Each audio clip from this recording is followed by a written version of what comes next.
Hello students, welcome to GNV competitive coaching. Mathematics coaching లో భాగంగా ఈ వీడియోలో మనము ప్రీవియస్ ఇయర్ పేపర్ సాల్వ్ చేద్దాము.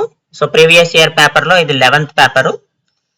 ఇంతకుముందు 10 ప్రీవియస్ ఇయర్ పేపర్స్ నా ఛానల్ పేజ్ లో ఉన్నాయి, లేదా ఈ వీడియో డిస్క్రిప్షన్ బాక్స్ లో ఇస్తాను లింక్స్, దాంతో మీరు యాక్సెస్ చేయొచ్చు. అలాగే టెట్ మ్యాథ్స్ కి సంబంధించిన కంటెంట్ వీడియోస్ ఉన్నాయి, అలాగే English previous year question papers కూడా ఉన్నాయి. సో ఆ వీడియోస్ కూడా మీరు జిఎన్వి కాంపిటేటివ్ కోచింగ్ ఛానల్ పేజీలో అయితే మీరు యాక్సెస్ చేయొచ్చు. ఈ వీడియోలో మనము 30 బిట్స్ ని సాల్వ్ చేస్తాము. ఒక్కో బిట్ ని కూడా 1 మినిట్ విత్ ఇన్ 1 మినిట్ లో బెస్ట్ షార్ట్ ట్రిక్స్ ఏమన్నా ఉంటే వాటిని కూడా యూజ్ చేసి మనము సాల్వ్ చేయడానికి అయితే ప్రయత్నం చేద్దాము. సో ముందుగా మనం ఫస్ట్ క్వశ్చన్ చూద్దాము. Rahul saves 15% of his salary and his saving is 1800 rupees. So అతని శాలరీలో 15% అతను సేవ్ చేస్తున్నాడు. సో ఆ 15% దేనికి సమానం అమ్మా? 1800కి సమానం అని చెప్పాడు. He spends 25% on daily needs, అంటే రోజువారీ ఖర్చుల నిమిత్తం అతను 25% ఉపయోగిస్తాడంట. అయితే అతని మొత్తం జీతం కావాలి, టోటల్ శాలరీ కావాలి, అలాగే డైలీ ఎక్స్పెన్సెస్ కావాలి. అవి ఎంత అని అడుగుతున్నాడు. సో ఎప్పుడైతే ఇక్కడ మనము ఇది గమనించామో ఒకసారి క్వశ్చన్ చూడండి. అతను 100 రూపాయలు సంపాదించాడు అనుకోమ్మా, ఎంత ఖర్చు చేస్తాడు? 25 రూపాయలు ఖర్చు చేస్తాడు. 25 అంటే 100లో 4 అంతే కదా, అంటే 1/4. అంటే 100 రూపీస్ ఖర్చు చేస్తే 1/4 పార్ట్ అతను డైలీ ఎక్స్పెన్సెస్ ఉంటాయి. సో ఇలా ఇక్కడ 1/4 అయ్యే విధంగా ఏమున్నాయో చూడండి. 10,000 ఉంది, 3,000 ఉంది. 10,000లో 3,000 1/4 ఉంటుందా? కాదు. 10,000లో 4,000 1/4 ఉంటుందా? అవదు. 12,000 4,000 1/3 ఉంటుంది, కాబట్టి ఈ ఆప్షన్ కూడా కాదు. కాబట్టి 12,000 3,000. సో 12,000లో 3,000 1/4 వంతు ఉంటుంది, ఎందుకంటే 12,000/4 కదా, 3,000. సో కాబట్టి దీనికి ఆన్సర్ ఏమవుతుంది? ఆప్షన్ 4 అవుతుంది. సో అలా డైరెక్ట్ గా ఆప్షన్స్ చూసి మనం విత్ ఇన్ 30 seconds లోనే ఆన్సర్ ని మనం కనుక్కోవచ్చు. లేదు మనకి ఐడియా రాలేదనుకోండి, సో 15% ఈజ్ ఈక్వల్ టు 1800 కదా, అంటే అతని టోటల్ శాలరీ ఎంత అవుతుంది? 100% అవుతుంది. సో 100% ఈజ్ ఈక్వల్ టు ఎంత ఫైండ్ అవుట్ చేద్దాం. So total salary is equal to ఎంత అవుతుందమ్మా? 1800 ఇంటూ 100/15. 1800 ఇంటూ 100/15. సో 15 ఇక్కడ చూసుకుంటే ఇక్కడ మనకి 3 టేబుల్లో 5 టైమ్స్ పోతుంది, 6 టైమ్స్ పోతుంది. సో 5 ఇందులో 20 టైమ్స్ పోతుంది. సో 2 6 are 12, పక్కన 3 సున్నాలు ఉన్నాయి. సో 12,000 శాలరీ వచ్చిందా? వచ్చింది. ఇప్పుడు దీంట్లో 25% అమ్మ. సో డైలీ ఎక్స్పెన్సెస్ 25% అంటే 12,000లో సగం అంటే 6,000, 6,000లో సగం అంటే 3,000. కాబట్టి డైలీ ఎక్స్పెన్సెస్ ఎంత? 3,000 రూపీస్. కాబట్టి అతని శాలరీ 12,000, డైలీ ఎక్స్పెన్సెస్ 3,000. సో ఇప్పుడు కూడా మనకి ఆప్షన్ 4 కరెక్ట్ అవుతుంది. నెక్స్ట్ ఇక్కడ చూడండి, cos 1 degree, cos 2 degree into cos 3 degree and so on cos 179 degrees. ఇక్కడ ప్రతి వాల్యూ ఎంతో ఫైండ్ అవుట్ చేయాల్సిన పని లేదు. ఈ మధ్యలో ఎక్కడో cos 90 degrees ఉంటుందమ్మా. ఆ cos 90 degrees వాల్యూ 0. ఎప్పుడైతే cos 90 0 అయిందో అది మల్టిప్లై చేసే మొత్తం వాల్యూ అంతా కూడా ఏమవుతుంది? 0 అయిపోతుంది. So option 3 correct answer. Next ఇక్కడ x/5 ఈజ్ ఈక్వల్ టు 5/4 ఇచ్చాడు. కాబట్టి ఇక్కడ ఏం కనుక్కోమంటున్నాడు? 4x + 2y/8x + 3y ఎంత అంటున్నాడు. వాల్యూ సబ్స్టిట్యూట్ చేసేయండి. x వాల్యూ 5 సబ్స్టిట్యూట్ చేసేయండి డైరెక్ట్ గా, y వాల్యూ 4 సబ్స్టిట్యూట్ చేసేయండి. ఎందుకంటే ఇది రేషియోనే కాబట్టి మళ్ళీ మనం కనుక్కునేది, మనం మళ్ళీ 5k 4k అని సబ్స్టిట్యూట్ చేయాల్సిన పని లేదు. సో 8 × 5 + 3 × 4 అంటే ఎంత అవుతుందమ్మా? 28. సో 28 అవుతుంది. పైన 8 5 are 40, ఇది 40 అవుతుంది, ఇది 12 అవుతుంది. 40 + 12 52 అవుతుంది. సో ఏమైనా క్యాన్సిల్ అవుతాయేమో చూడండి. సో మనకి ఇక్కడ 24 టేబుల్లో పోతుంది చూడండి. 7 4s are 28, ఇది 13 టేబుల్లో పోతుంది. 7/18 మనకు ఆన్సర్ అవుతుంది. 7/18 అంటే 7:13 13 అమ్మ. 7:13 అవుతుంది. 7:13 అంటే ఆప్షన్ 2 మనకి రైట్ ఆన్సర్ అవుతుంది. Next slope of the line joining points 0, 3 ఇది x1 y1 అనుకోండి, ఇది x2 y2 అనుకోండి. So slope for x2 minus x1 x2 x1 y1 x2 y2 రెండు పాయింట్స్ ఇచ్చినప్పుడు స్లోప్ మనం ఎలా కనుక్కుంటాము, y2 minus y1 by x2 minus x1. ఇది ఫార్ములా మనకి, y2 minus y1 by x2 minus x1.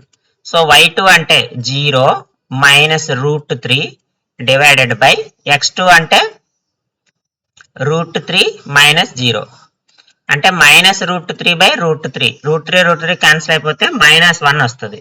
So -1 ఎక్కడ ఉంది, option 1. So ABC is a triangle. So మనకి ఏబిసి అనేది ఒక ట్రయాంగిల్ ఇచ్చాడు. AD BE CF are the medians of the triangle. So ఇక్కడ చూడండి,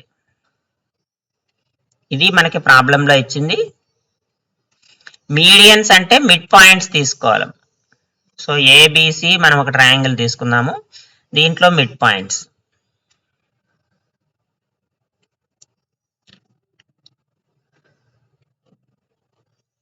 సో ఇది మనకి ఇచ్చింది. సో ఏడి బిఈ సిఎఫ్ ఇవి మీడియన్స్ అని ఇచ్చాడు, మధ్యగత రేఖలు. సో పి అనేది గురుత్వ కేంద్రం అన్నాడమ్మ, సెంట్రాయిడ్ ఏమో పి అయింది. అయితే ఇచ్చిన వాటిలో ఏది ట్రూ అని అడుగుతున్నాడు. సో ఏది ట్రూ అనేది కనుక్కునే ముందు మనకి మీడియన్స్ సంబంధించి ఒకటి ఉంది, ఒక థీరం ఉంది. ఏంటంటే సెంట్రాయిడ్ అంటే గురుత్వ కేంద్రం ఏం చేస్తుంది, divides each median into 2 segments. అంతే కదా, 2 సెగ్మెంట్స్ గా డివైడ్ చేస్తుంది. ఏపీ పిడి అలాగే బీపీ పిఈ అలాగే ఎఫ్పి పిసి అని. ఏ రేషియోలో segments, in the ratio 2:1. So 2:1 నిష్పత్తిలో విభజిస్తుందమ్మా. సో కాబట్టి దాని అర్థం ఏంటి, 2:1 నిష్పత్తిలో విభజిస్తుందంటే ఈ సెంట్రాయిడ్ 3 భాగాల కింద డివైడ్ చేసామని. అంతే కదా, 2 + 1 3 పార్ట్స్ అనమాట. అంటే ఒక భాగము 2/3 ఉంటుంది, ఇంకొక భాగము 1/3 ఉంటుంది అనమాట. అంటే ఒక దాని లెంగ్త్ 2/3 ఉంటే ఇంకొక దాని భాగము 1/3 1/3 ఉంటుంది. దేని కూడా ఒక మధ్యగత రేఖ ఏదైతే ఉందో, మీడియన్ ఏదైతే ఉందో దాని లెంగ్త్ అనమాట. ఫర్ ఎగ్జాంపుల్ ఇక్కడ చూడండి, ఏపీ ఎంత అవుతుందంటే,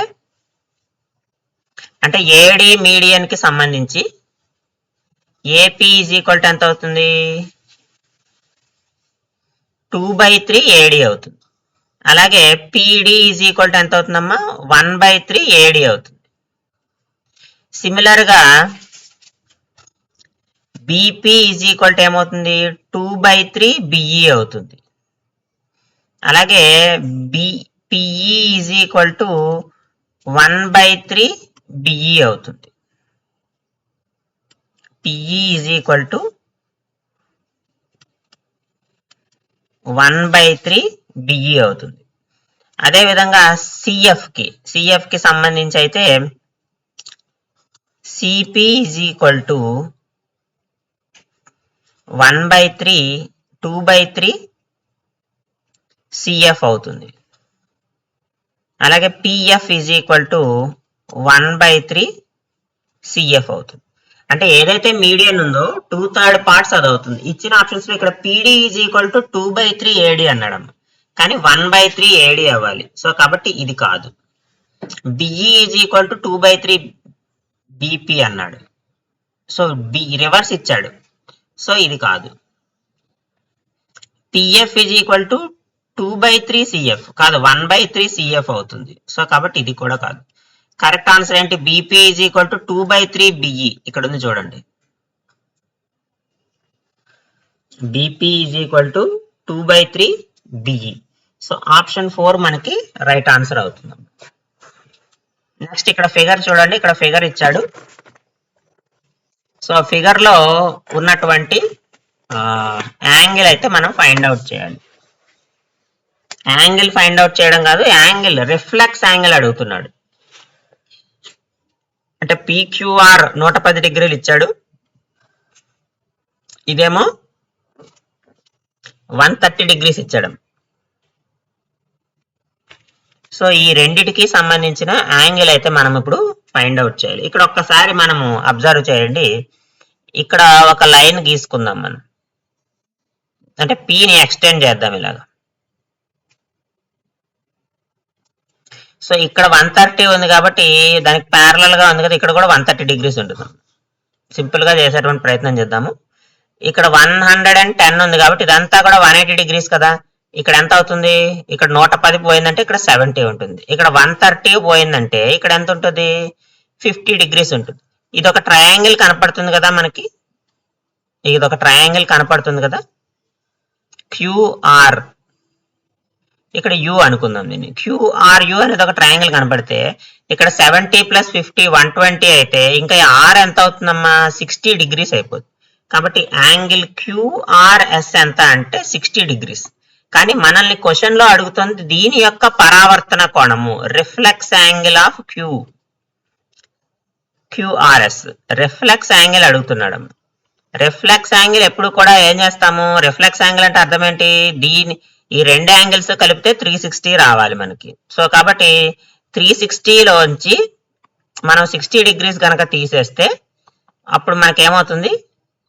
300 degrees వస్తుంది. So reflex angle of QRS is equal to 300 అవుతుంది. సో 300 ఎక్కడుంది? Option 3 correct answer. సాధారణంగా ఈ సాల్వ్ చేసి మనము ఇక్కడ 60 degrees వచ్చింది కాబట్టి ఆప్షన్ 1 తీసుకుంటాం. కానీ క్వశ్చన్ చూస్తే మనల్ని అడిగింది ఏంటంటే రిఫ్లెక్స్ యాంగిల్ అడిగాడు. రిఫ్లెక్స్ యాంగిల్ అంటే ఆ యాంగిల్, దాని యొక్క రిఫ్లెక్స్ యాంగిల్ వాల్యూ ఎప్పుడు కూడా సమ్ ఎప్పుడు కూడా ఎలా ఉంటుందంటే angle plus reflex angle is equal to 360 degrees ఉంటుంది. సో కాబట్టి యాంగిల్ 60 వచ్చిందంటే రిఫ్లెక్స్ యాంగిల్ ఎంత అవుతుంది? 300 degrees అవుతుంది. నెక్స్ట్ క్వశ్చన్ చూడండి. AB are twin prime numbers and A greater than B. అలాగే BC are twin primes, B greater than C, then A minus C ఏమవుతుంది అంటున్నాడు. ABలు కవల ప్రధాన సంఖ్యలు, BCలు కవల ప్రధాన సంఖ్యలు అంటే ఏంటి? ఆ రెండింటి మధ్య తేడా ఎప్పుడు ఎంత ఉంటుంది? 2 ఉంటుంది. A minus B 2 ఇచ్చాడు, B minus C కూడా 2 ఇచ్చాడు. So B greater than C, A greater than B అని ఇచ్చాడు కాబట్టి సో ఈ రెండింటిని యాడ్ చేయండి ఒకసారి. So minus B plus B cancel అవుతుంది. So A minus B is equal to 2 + 2 4 అయిందాం. So A minus C is equal to 4 అంటే 4 అనేది 2 స్క్వేర్ కదా, అంటే పర్ఫెక్ట్ స్క్వేర్ అయ్యి. ఇచ్చిన ఆప్షన్ చూడండి, పర్ఫెక్ట్ నెంబర్ కాదు, ప్రైమ్ నెంబరా కాదు, 4 ప్రైమ్ నెంబర్ కాదు, perfect square number yes, odd number కూడా కాదు. కాబట్టి ఆప్షన్ 3 పరిపూర్ణ వర్గ సంఖ్య అనేది మనకి కరెక్ట్ ఆన్సర్ అవుతుంది. Next 4 angles of nano gun. Nano అనగానే 9 అమ్మ, అంటే నెంబర్ ఆఫ్ సైడ్స్ ఎంత అంటే 9. యాంగిల్స్ ఇచ్చేసాడు, 4 యాంగిల్స్ ఇచ్చాడు. Next remaining angles that are all equal అంట, అంటే 4 యాంగిల్స్ ఇచ్చాడు, 5 యాంగిల్స్ ఇంకా 5 యాంగిల్స్ ఉంటాయి. సో 5 యాంగిల్స్ ఈక్వల్ అంట. 9 సైడ్స్ ఉంటే 9 యాంగిల్స్ ఉంటాయి కదా. The measure of each angle, so ఒక్కొక్క యాంగిల్ ఎంత అంటున్నాడు. సో యాంగిల్ ఫైండ్ అవుట్ చేయడానికి పాలిగన్స్ లో మనకి ఫార్ములా ఉంది. యాంగిల్ ఈజ్ ఈక్వల్ టు ఎంత అవుతుంది? Total angle is equal to ఎంత అవుతుంది? n-2 into 180 degrees. Nano gun అంటే 9 భాగాలు కదా, 9 సైడ్స్ ఉంటాయి కాబట్టి 9 - 2 180 అంటే 7 × 180. 7 × 180 అంటే 7 8 = 56 12. మొత్తం టోటల్ యాంగిల్ ఎంత అంటే 1260 degrees. సో 1260 degrees వాడు ఇచ్చిన యాంగిల్స్ 4 చూడండి. 85 ఇచ్చాడు, 95 ఇచ్చాడు, 105 115. సో 20 10 18 20. సో మొత్తం 400 అయింది. సో 1260లో 400 కనుక తీసేస్తే 860 అవుతుంది. సో 860 అనేది ఎన్ని యాంగిల్స్? 5 యాంగిల్స్ ఈక్వల్ గా డిస్ట్రిబ్యూట్ అయినాయి అంట. సో 5 1s 5 1 36 అంటే 7 టైమ్స్ పోతుంది. 35 1 0 2 టైమ్స్ పోతుంది. అంటే ఈచ్ యాంగిల్ ఎంత అయిందమ్మా? 172 degrees అయింది. So each angle is equal to 172 degrees. 172 degrees ఎక్కడ ఉంది? ఆప్షన్ 4 ఉంది. Next AB are disjoint sets, then n of A minus B. N of A minus బికి ఫార్ములా ఏంటి? N of A minus N of A intersection B. N of A minus N of A intersection B. Disjoint sets అన్నాడు, వియుక్త సమితులు. వియుక్త సమితులు ఎప్పుడవుతాయి? A intersection B null set అయినప్పుడు అవుతాయి. నల్ సెట్ అయినప్పుడు అవుతాయి. Null set A intersection B null set అయింది అంటే N of A intersection B 0 అవుతుంది. అప్పుడు N of A minus B is equal to N of A అవుతుంది. కాబట్టి ఆన్సర్ ఎంత? ఆప్షన్ 1 మనకి రైట్ ఆన్సర్ అవుతుంది. Next, the probability of getting a perfect cube number from the numbers started from 1 to 100. 1 నుంచి 100 వరకు గల సంఖ్యలో సంపూర్ణ ఘన సంఖ్య వచ్చుటకు సంభావ్యత ఎంత? సంపూర్ణ ఘన సంఖ్య రావాలి. సో 1 నుంచి 100 వరకు సంపూర్ణ ఘన సంఖ్యలు రాద్దాం.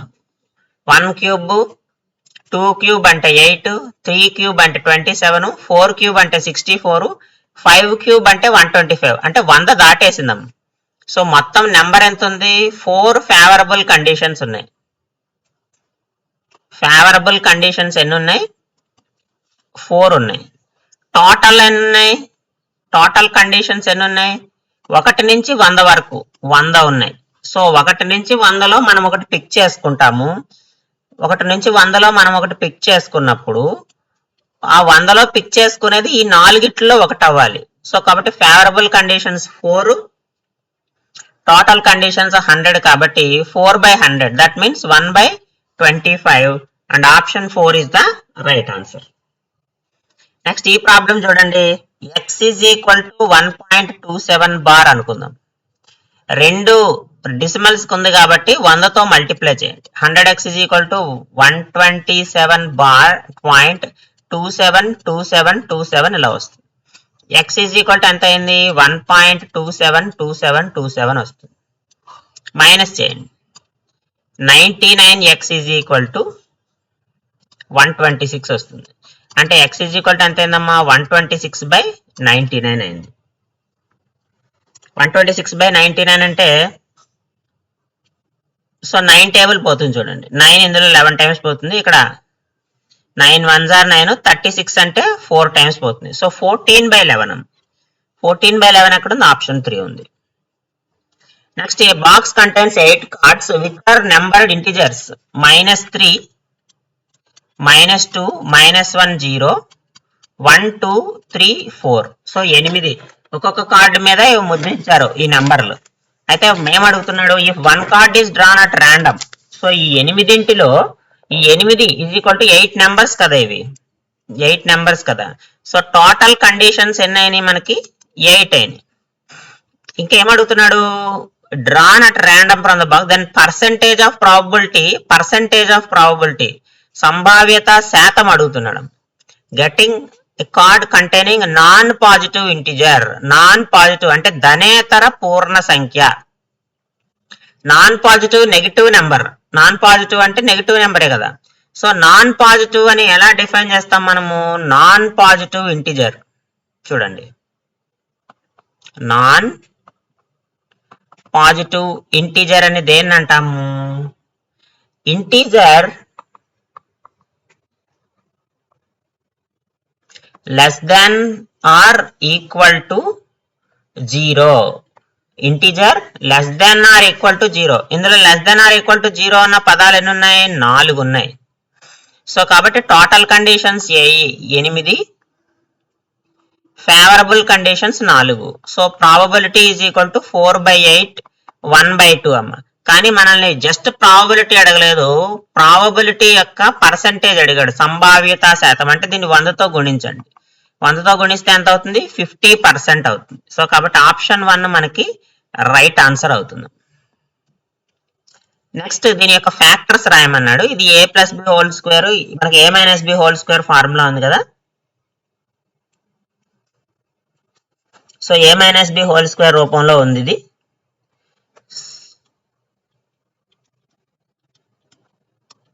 So a² - b² is equal to a+b into a-b ఈ రూపంలో ఉంది. కాకపోతే ఇక్కడ స్క్వేర్ ప్లేస్ లో 4 ఉందమ్మా. సో కాబట్టి దీన్ని ఏం రాసుకుందాము? మనం ఏం చేయాలి? x⁴ y plus Z whole to the power of 4. దీన్ని ఎలా రాసుకోవచ్చు మనము? X square whole square minus y plus Z whole square రాసుకోవచ్చు. ఇప్పుడు a plus B into A minus B రూపంలో రాస్తే X square plus y plus Z whole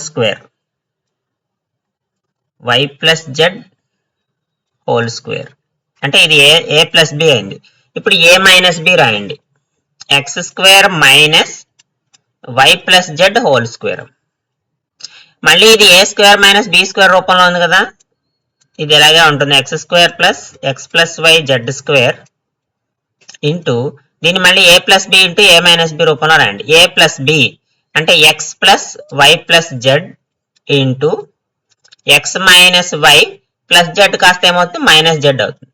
కాబట్టి ఇది ఫ్యాక్టరైజేషన్. అలా ఎలా ఉంది? ఏదైనా చూడండి. X square plus Y plus Z whole square అన్నిటిలో ఉంది, ఇక్కడ మైనస్లు వచ్చినాయి కాబట్టి 3, 4 కాదమ్మా, 1, 2 లోనే ఆన్సర్ ఉంటుంది. X plus Y plus Z X minus Y minus Z. So option 1 మనకి సూటబుల్ అవుతుంది. Option 1 is the right answer.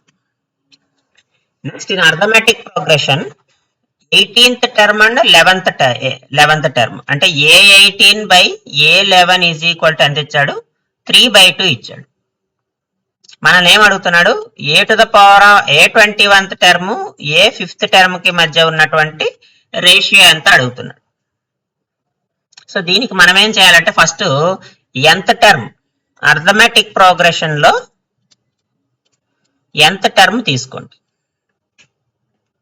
అంక శ్రేణిలో nవ పదం ఎలా కనుక్కుంటాం మనము? an is equal to a plus n minus 1 into D. D అంటే కామన్ డిఫరెన్స్, ఏ అంటే ఫస్ట్ టర్మ్ మొదటి పదం అవుతుంది. సో A18th టర్మ్ ఎంత అవుతుందమ్మా? a ప్లస్ 18 మైనస్ 1 17d అవుతుంది. A11th టర్మ్ అవుతుంది a ప్లస్ 10d అవుతుంది. మనకి ఇచ్చేసాడు A18 by A11 ఎంత? 3/2 అని ఇచ్చాడు. సో కాబట్టి ఇక్కడ ఏం రాస్తాం మనము? A18 by A11 is equal to a plus 17d by a plus 10d. దీని వాల్యూ ఎంత మనకు? 3/2. సో ఇప్పుడు దీన్ని సాల్వ్ చేస్తే మనకి లో a వస్తుంది, a in terms of d వస్తుంది. అంటే a plus 17d by a plus 10d is equal to 3/2. So class multiplication చేస్తే 2a plus 34d is equal to 3a plus 30d. So ఈ 2a ని పంపించండి, 30d ని పంపించండి. 3a minus 2a అంటే a వస్తుంది, 34 నుంచి 30 తీస్తే 4 వస్తుంది. So a is equal to 4d అని మనకు తెలిసింది. సో ఇప్పుడు మనం ఏం చేయాలి? A21 by A5 కనుక్కోవాలి. A21 అంటే ఎంత అవుతుంది? a ప్లస్ 21 మైనస్ 1 అంటే 20d అవుతుంది. సో a ప్లస్ 5 మైనస్ 1 అంటే 4d అవుతుంది. బట్ a అంటే 4d అని మనకు తెలుసు కదా, సబ్స్టిట్యూట్ చేయండి. 4d plus 20d by 4d plus 4d. dd cancel అయిపోతుంది, 24/8 వస్తుంది. 24/8 అంటే 3/1 అమ్మ. అంటే A21 is to A5 is equal to ఎంత అయింది? 3:1 అయింది. So option 2 is the right answer. Next regular polygon having each of it's exterior angle as 60 degrees possesses the rotational symmetry of order. Rotational symmetry భ్రమణ సౌష్ఠవ పరిమాణం అడుగుతున్నాడు. ప్రతి బాహ్య కోణము కూడా 60 డిగ్రీలు ఉందంట. సో రెగ్యులర్ పాలిగాన్ అన్నాడు. సో రెగ్యులర్ పాలిగాన్ లో నెంబర్ ఆఫ్ మనకి exterior angle formula, exterior angles కి formula 360/nm. 360/n. So exterior angle is equal to ఎంత ఇచ్చాడు? 60 degrees ఇచ్చాడు. సో దీని నుంచి మనకి నెంబర్ ఆఫ్ సైడ్స్ వస్తాయి. Number of sides is equal to 360/60 అవుతుంది. 360/60 అంటే n is equal to 6 is equal to number of sides of a polygon వచ్చింది, ఆఫ్ పాలిగాన్. సో ఇప్పుడు ఆర్డర్ ఆఫ్ రొటేషనల్ సిమెట్రీ కనుక్కోవాలి మనం. సౌష్టవ పరిమాణం, ఆర్డర్ ఆఫ్ రొటేషనల్ సిమెట్రీ. సౌష్టవ భ్రమణ పరిమాణం కనుక్కోవాలి. It is equal to number of sides of polygon. Polygon కి ఎన్ని భుజాలు ఉంటే అన్ని భుజాలతో సమానంగా ఉంటది. ఇక్కడ 6 భుజాలు ఉన్నాయి కాబట్టి 6 అనేది మనకి ఆన్సర్ అవుతుంది. నెక్స్ట్ ఇక్కడ కొన్ని ఎక్స్ప్రెషన్స్ ఇచ్చాడు, వాటిని ప్రొటెక్ట్ చేయమంటున్నాడు. 3x minus 4xy 2x square 3y square 5x square y square. ఒక్కసారి మనం అబ్జర్వ్ చేస్తే అన్ని చోట్ల 360 ఉందమ్మా. కాబట్టి నెంబర్స్ మల్టిప్లై చేయాల్సిన పనిలే, 360 వచ్చి ఉంటుంది. ఒకదానికే మైనస్ ఉంది కాబట్టి మైనస్ 360 వస్తుంది. కాబట్టి ప్లస్ 360 ఉన్న 2 ఆప్షన్స్ తప్పు. ఇప్పుడు మైనస్ 360 ఉన్న ఆప్షన్స్ లో ఎక్స్ పవర్స్ ఏంటో చూద్దాం. ఇక్కడ 1 ఉంది, ఇక్కడ 1 ఉంది. సో 1 + 1 2 4 5 6 అంటే ఎక్స్ పవర్ 6 వస్తుంది. ఎక్స్ పవర్ 6 ఇక్కడ ఉంది, ఇక్కడ ఎక్స్ పవర్ 7 వచ్చింది కాబట్టి ఈ ఆప్షన్ తప్పు, 4 కరెక్ట్ అవుతుంది. y కూడా ఒకసారి చెక్ చేద్దాం. ఇక్కడ 1 ఉంది, 2 3 4 5 y పవర్ 5 సరిపోయింది కదా. So minus 360 X power 6 y power 5 దీని ఆన్సర్ అవుతుంది. నెక్స్ట్ ఒక అసర్షన్ రీజన్ క్వశ్చన్ ఇచ్చారు చూడండి. Area of trapezium having it's parallel sides of length 10 12 and perpendicular distance between their parallel sides is 7 meters is 77 meter square. అంటే సమాంతర భుజాల పొడవులు 10 12 మీటర్లు ఉన్నాయి. భుజాల మధ్య లంబ దూరము 7 మీటర్లు ఇచ్చేస్తే ట్రెపీజియం యొక్క వైశాల్యం 77 చదరపు మీటర్లని ఇచ్చాడు. సో రెండోది దానికి రీజన్ ఏమి ఇచ్చాడు, area of trapezium is equal to half d1 d2 అన్నాడు. బట్ ఏరియా ఆఫ్ ట్రెపీజియం కి ఫార్ములా ఏంటి మనకి, half a plus b into H. a plus b 10 + 12 H ఎంత ఇచ్చాడు 7 ఇచ్చాడు. సో 1/2 22 ఇంటూ 7, 2 ఇందులో 11 టైమ్స్ పోతుంది. సో 7 మీటర్ స్క్వేర్ అనేది ఏరియా. సో ఇది కరెక్ట్ గానే వచ్చింది. అంటే అసర్షన్ ఏ అనేది కరెక్ట్ అమ్మ. రీజన్ ఏమి ఇచ్చాడు, ట్రెపేజియం యొక్క ఏరియా ఇది ఇచ్చాడు. యాక్చువల్ గా ఇది ఏరియా ఆఫ్ రాంబస్, ఇది రాంబస్ కి సంబంధించిన ఏరియాకి ఫార్ములా ఆఫ్ d1 d2 అనేది. సో కాబట్టి రీజన్ తప్పమ్మ. సో ఇచ్చిన ఆప్షన్స్ లో assertion and reason are true అన్నాడు, కాదు. Assertion is true, reason is false. ఏదైతే ఉందో ఆప్షన్ 2 ప్రకటన సత్యము కారణం అసత్యము అనేది ఉంది చూసారా, ఆప్షన్ 2 మనకి రైట్ ఆన్సర్ అవుతుంది. నెక్స్ట్ ఇక్కడ 3 టైప్స్ ఆఫ్ ఈక్వేషన్స్ ఇచ్చాడు. అవి కోఇన్సిడెంట్ లైన్సా, ఇంటర్సెక్టింగ్ లైన్సా, ప్యారలల్ లైన్సా అని అడుగుతున్నాడు. మనకి ఇంటర్సెక్టింగ్ లైన్స్ అంటే a1/a2 is not equal to b1/b2 అవ్వాలి. కోఇన్సిడెంట్ లైన్స్ అంటే 3 సమానంగా ఉంటాయి. a1/a2 is equal to b1/b2 is equal to c1/c2 అవుతుంది. ఇన్ఫైనైట్లీ మెనీ సొల్యూషన్స్ ఉంటాయి. ప్యారలల్ లైన్స్ అవ్వాలంటే a1/b1 is equal a1/a2 is equal to b1/b2 is not equal to c1/c2 అవ్వాలి. ఇవి మనకి కండిషన్స్. సో ఈ కండిషన్స్ ఏవైతే సాటిస్ఫై అవుతున్నాయో ఆ ఈక్వేషన్స్ మనకి ఇక్కడ ఆప్షన్ లో వస్తాయి. ఒకసారి ఇక్కడ చూడండి, 3 ఇక్కడ 2 ఉంది, ఇక్కడ 4 ఉంది, ఇక్కడ 3 ఉంది, ఇక్కడ 6 ఉంది, ఇక్కడ 10 ఉంది, 20 ఉంది. సో ఇది కోఇన్సిడెంట్ లైన్స్ ని సాటిస్ఫై చేస్తున్నాం. సో 3 అనేది మనకి ఏ అవుతుంది. సో 3a రావాలి మనకి, ఎందుకంటే ఇక్కడ 2/4 చూడండి. ఫస్ట్ థర్డ్ ఆప్షన్ చెక్ చేస్తున్నాను నేను, థర్డ్ ఈక్వేషన్ చెక్ చేస్తున్నాను. 2/4 is equal to 3/6 is equal to 10/20. So ఇది 1/2, ఇది 1/2, ఇది 1/2, 3 కూడా 1/2కి సమానం అవుతాయి. కాబట్టి థర్డ్ ఈక్వేషన్ ఏమవుతుందమ్మా, కోఇన్సిడెంట్ లైన్స్ అవుతుంది, ఏకీభవించే రేఖలు అవుతాయి. ఎందుకని ఆల్ కోఎఫిషియెంట్స్ రేషియో ఈక్వల్ గా ఉంది కాబట్టి. నెక్స్ట్ ఇంటర్సెక్టింగ్ లైన్స్, ఏది సమానం కాకూడదు. ఇక్కడ 2/6 అనేది 3/5 కి సమానం కాదు, అలాగే 10/4 కి సమానం కాదు. ఫస్ట్ తీవుడు చూడండి, ఫస్ట్ ఈక్వేషన్ చూడండి. ఫస్ట్ ఈక్వేషన్ లో 2/6 ఉంది, ఈజ్ నాట్ ఈక్వల్ టు 3/5 కదా. 2/6 is not equal to 3/5, is not equal to 10/40. ఇది 1/4 వస్తుంది, 3/4 వస్తుంది, 1/3 వస్తుంది. సో కాబట్టి ఫస్ట్ ఈక్వేషన్ అనేది మనకి ఇంటర్సెక్టింగ్ లైన్స్ అవుతుంది. ఫస్ట్ ఈక్వేషన్ అనేది ఇంటర్సెక్టింగ్ లైన్స్, ఖండన రేఖలో అవుతుంది. ఎందుకంటే రెండు ఈక్వల్ గా లేవు. a1/a2 is not equal to b1/b2 ఉంది. నెక్స్ట్ ప్యారలల్ లైన్స్ అమ్మా. ఇది చూడండి, 2x + 3y ఉంది, ఇక్కడ 6x + 1/9y ఉంది. రెండో ఈక్వేషన్ చెక్ చేద్దాం.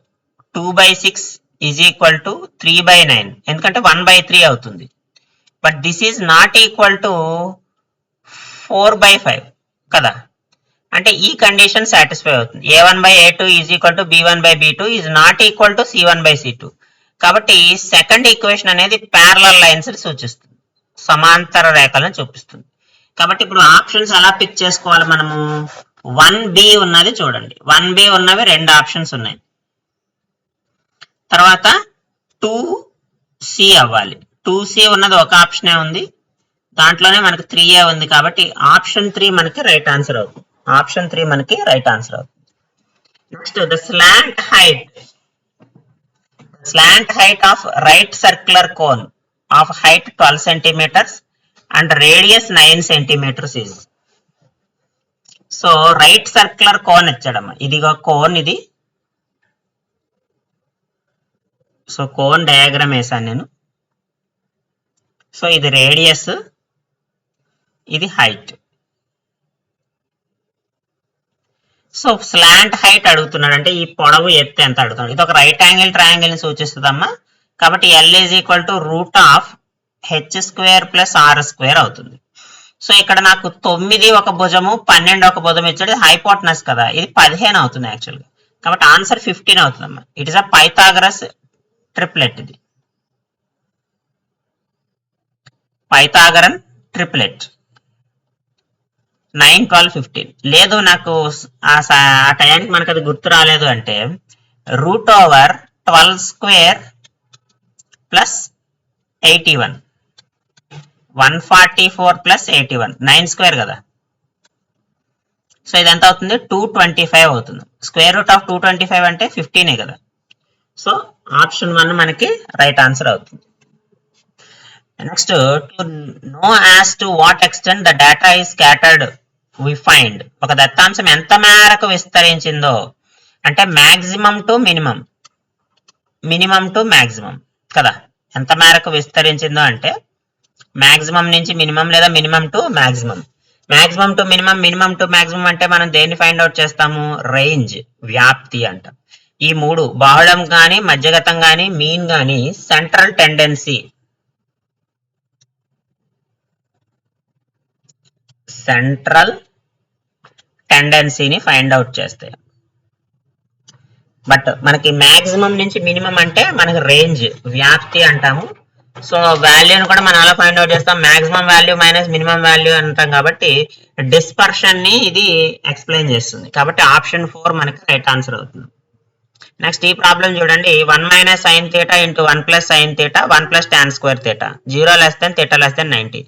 చూడండి, ఇది a - b × a + b రూపంలో ఉంది. అంటే a² - b² అవుతుంది. అంటే 1 - sin² θ × 1 + tan² θ. 1 - sin² θ అంటే మనకు తెలుసు ఎంత? cos² θ. అంటే cos² θ × 1 + tan² θ అంటే secant² θ. secant² θ. cos θ × secant θ అంటే 1. 1² = 1. So option 1 is the right answer. Next ఇక్కడ చూడండి, 3 పాయింట్స్ ఇచ్చాడు. ఆ 3 పాయింట్స్ కొలీనియర్ అయితే, సరేఖీయ బిందువులు అయితే k విలువ కనుక్కోమంటున్నాడు. 3 బిందువులు ఇచ్చి సరేఖీయ బిందువులు అయితే k విలువ కనుక్కోమంటున్నాడు. x1 y1, x2 y2, x3 y3. So యాక్చువల్గా ఇది ఈ 3 పాయింట్స్ ఒక ట్రయాంగిల్ ని రిప్రజెంట్ చేస్తే అవి కొలీనియర్ అంటే ఒకే రేఖ మీద ఉండడం. అంటే ఏ అనే పాయింట్ ఇక్కడ ఉంటుంది, బి అనే పాయింట్ అదే లైన్ మీద ఉంటుంది, సి అనే పాయింట్ కూడా అదే లైన్ మీద ఉంటుంది. సో ట్రయాంగిల్ కి formula for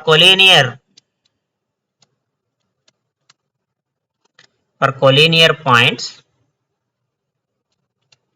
half x1 into y2 minus y3 plus x2 into y3 minus y1 plus x3 into y1 minus y2 is equal to 0. So ఇప్పుడు x1, x2, x3, y1, y2, y3 value substitute చేస్తే direct గా మనకి k value అనేది వచ్చేస్తుంది. So 1/2 into x1 అంటే ఎంత అయింది ఇక్కడ 8 అయింది, y2 minus y3, so y2 y3 minus 4 plus 5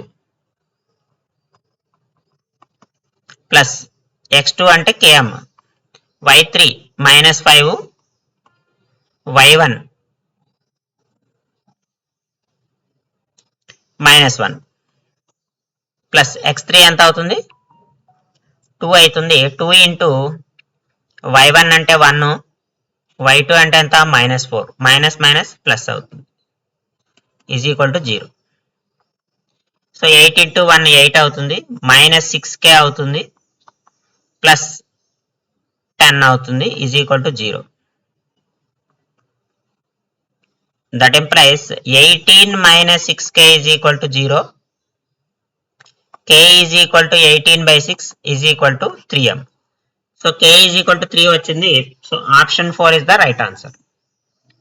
Next, find the mode of a grouped data. We use the formula. అనే మోడ్ కి ఫార్ములా ఉపయోగిస్తాం కదా, ఇందులో f0 ఏమి రిప్రజెంట్ చేస్తుంది అంటున్నాడు.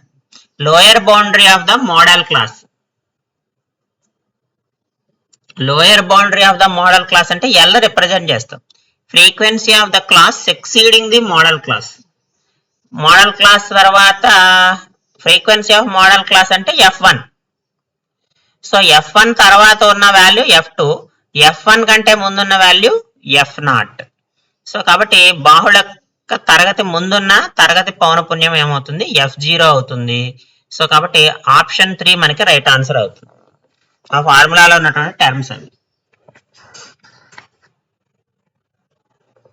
Next, in triangle ABC 2 points D and E lie on AB and AC respectively. అంటే ఇది మనకి ఇచ్చిన ట్రయాంగిల్. సో ABC అన్నాడు, ఇవి రెండు DE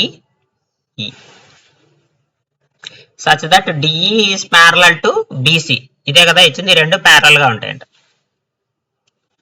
సో AD/DB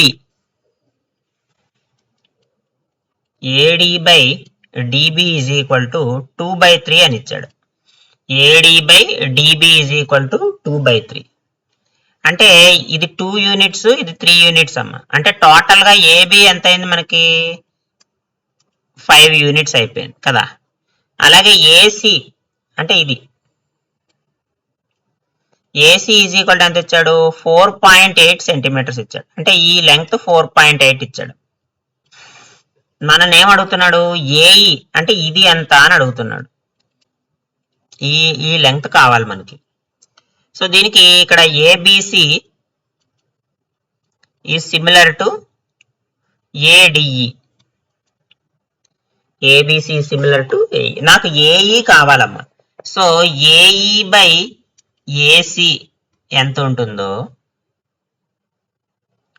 AD/AB ఎంత ఉంటుంది. సో AE వాల్యూ నాకు కావాలి. సో AD/AB ఇంటూ AC అవుతుంది. AD అంటే 2 యూనిట్స్ అని వాడే ఇచ్చాడు, AB అంటే 5 యూనిట్లు, AC అంటే 4.8 అని చెప్పి ఇచ్చేసాడు. సో 9.6/5, 9.6/5 అంటే 1.92 సెంటీమీటర్స్ అవుతుంది. 1.92 centimetre. That is option 2 is the right answer. Next, the image of India's first satellite Aryabhata. భారతదేశం ప్రయోగించిన మొట్టమొదటి ఉపగ్రహం పేరు ఆర్యభట్ట. ఈ ఆర్యభట్ట అనేది ఏ కరెన్సీ నోటు పైన ముద్రించారు 1976 సంవత్సరంలో అని. ₹2 నోటు మీద ముద్రించారు. ₹2 నోటు మీద ముద్రించారు. దాదాపు 1997 వరకు ఉన్నది అది. నెక్స్ట్ ప్రభా, ఏ స్టూడెంట్ ఆఫ్ 9th క్లాస్. ప్రభా అనే ఒక విద్యార్థి ఉంది, 9వ తరగతి విద్యార్థిని. Finds the cost required to paint A cylindrical pillar when given sufficient information. So తగిన సమాచారం ఇచ్చినప్పుడు స్తూపాకారంలో ఉన్న ఒక స్తంభానికి రంగు వేయడానికి అవసరమయ్యే ఖర్చు కనుక్కుందంట. సో దీంట్లో ఉండేటువంటి రిలేటివ్ ఆబ్జెక్టివ్ ఏమిటి? Knowledge, understanding, application, skill. Skill రాదమ్మా. స్కిల్ ఎందుకు రాదంటే పెయింట్ ఎలా వేయాలి అనేది. స్కిల్ అంటే ఏదైనా ఒక అండర్స్టాండింగ్, ఏదైనా ఒక పని మనం సొంతంగా నేర్చుకొని చేయడం. సో కాబట్టి ఇక్కడ స్కిల్ రాదు. సో ఇక్కడ నాలెడ్జ్ అంటే దానికి ఆ ఫార్ములా తెలిసి ఉండాలి. అండర్స్టాండింగ్ అంటే ఆ ఫార్ములాని ఎలా ఉపయోగించి దాని నుంచి మనం కావాల్సిన ఖర్చు కనుక్కోవడం. సో ఈ రెండింటిని అంటే నాలెడ్జ్, అండర్స్టాండింగ్ ని ఉపయోగిస్తే మనకు అన్వయించుకుంటాం. జ్ఞానము, అవగాహన ఏమవుతుందంటే అన్వయించుకుంటాం.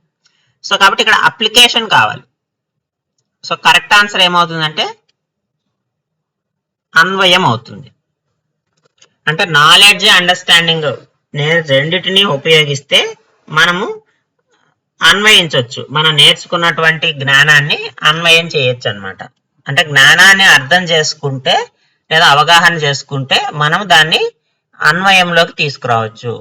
నాలెడ్జ్ని మనం అండర్స్టాండ్ చేసుకుంటే అప్లై చేయవచ్చు అనమాట. సో ఇక్కడ పెయింట్ వేయడానికి ఎంత ఖర్చు అవుతుంది కనుక్కుంటుంది కాబట్టి సో దాన్ని మనము అన్వయం అంటాం, అప్లికేషన్ అవుతుంది.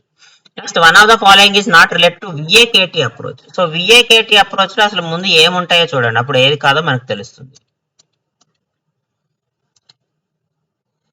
సో ఇక్కడ చూడండి, వి అంటే విజువల్, అంటే ఏ అంటే ఆడిటరీ,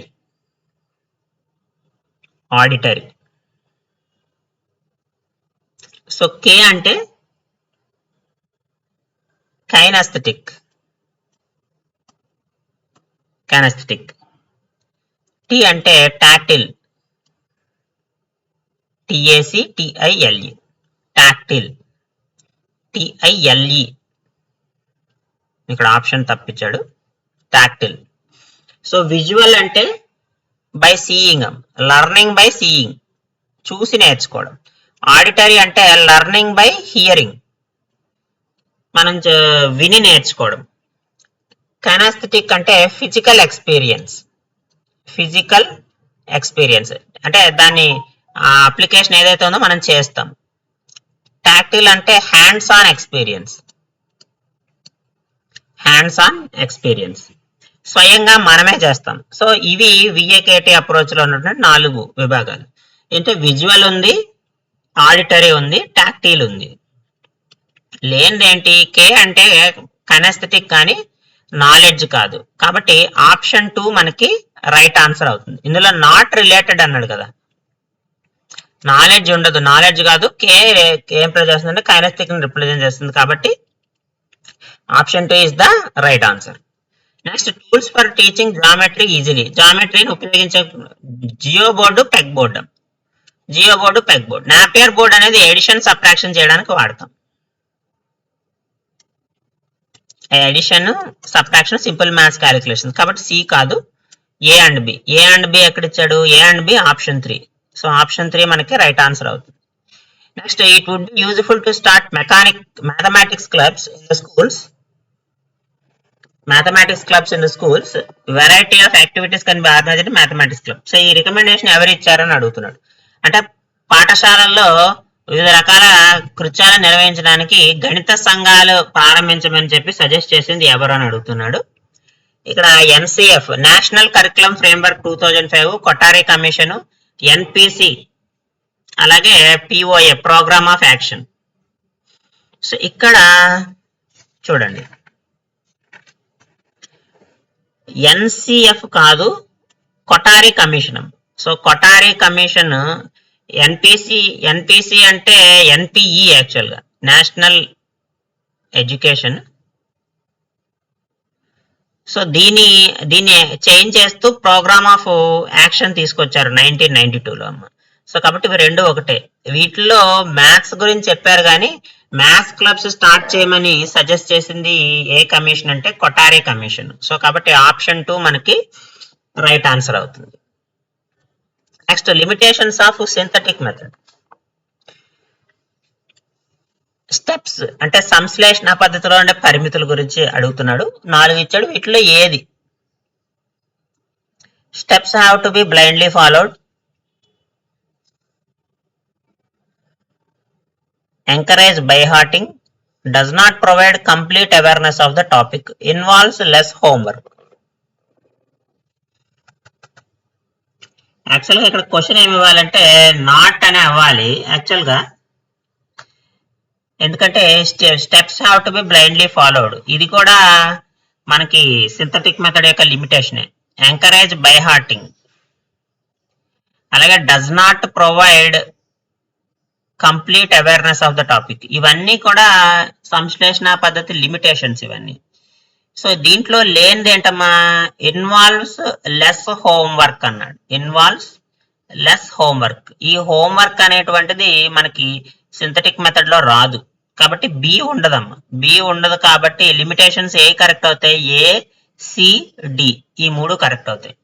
అంటే సోపానాలను గుడ్డిగా అనుసరించాల్సి వస్తుంది, కంఠస్థం ప్రోత్సహిస్తుంది, విషయం పట్ల సంపూర్ణ అవగాహన లభించదు. ఈ 3 అంటే మనకి ఏ, సి, డి అనేవి మనకి రావాలి ఆన్సర్స్ లో. ఏ, సి, డి ఎక్కడుంది? ఆప్షన్ 3 ఉందాం.